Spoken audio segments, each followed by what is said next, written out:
I think the Arab actors didn't want to participate in the show because they thought it's going to be a show about good guys and bad guys, like all the time. And we had to sit with any one of them, even the small parts, and talk with them about it and show them what our point of view for this movie and relationships between Palestinians and Israelis.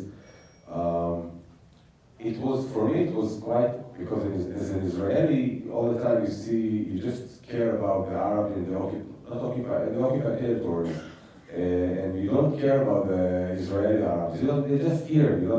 In Israel, you don't really give attention to them. But when we were sitting together during the shootings, I understand something very, for me it was shocking, not shocking, but surprising, that we think of them as, how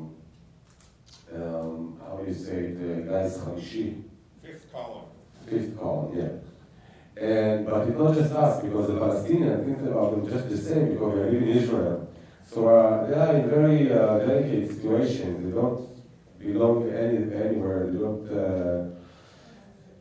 But when you just shoot and just acting together and talking together during lunch, it's just two people talking about art and try to do their best.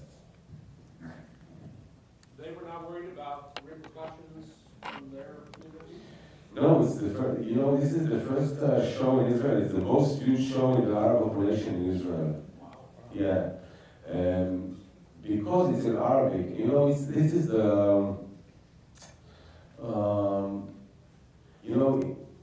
to be an undercover, there is a paradox. Because you have to love their culture. You have to love the language. You have to love their ways. And it's the same with this show. Because when we decided to write it, we decided that we're going to love their culture and love their life and show them as human beings, even though they are terrorists. He is a terrorist. He killed 60 Israeli people. But still, he has kids. He loved his kids. He loved his wife. And that's what makes it, in the beginning, we didn't know if the left, we were afraid that the left side of the Israeli politics will hate us, and then we thought that the right will hate us because we're doing some, we're humanizing the Palestinians and then we are very Zionist and we are doing our best to kill other terrorists. We didn't know, but everybody in Israel, this is the most viewed show in Israel. And everybody in Israel loved it from their reason. Also the Arab. Yes. Are you familiar with the television show The Wire? Yeah. Because it seemed to me to be borrowing in interesting ways from the logic. I mean, what would be the story if the two groups...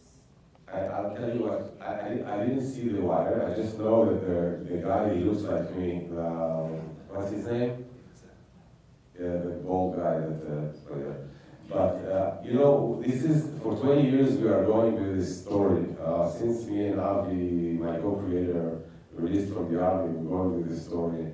And, they told me, I haven't seen Homeland, for example, because I didn't want to be influenced by it. And so we just we just wrote our truth and our life and our art. And so I don't know about it. Yes. Do you feel that there's a risk to showing the enemy in such a romanticized way? Risk for whom? A risk to the Israeli public? No, I think the Israeli public is grown-up people, and they know that there is human beings from both sides, and they know that every one of us, even though, there is something very parallel, you say, between Doron and between Abu Ahmad. They're doing many actions that ruin their life, their private life, their families, their kids, their friends, everybody paying price for their actions. So in war, everyone paying a price. So I don't think that the Israelis saw it as something that was a risk. No, I don't think so at all. Yes.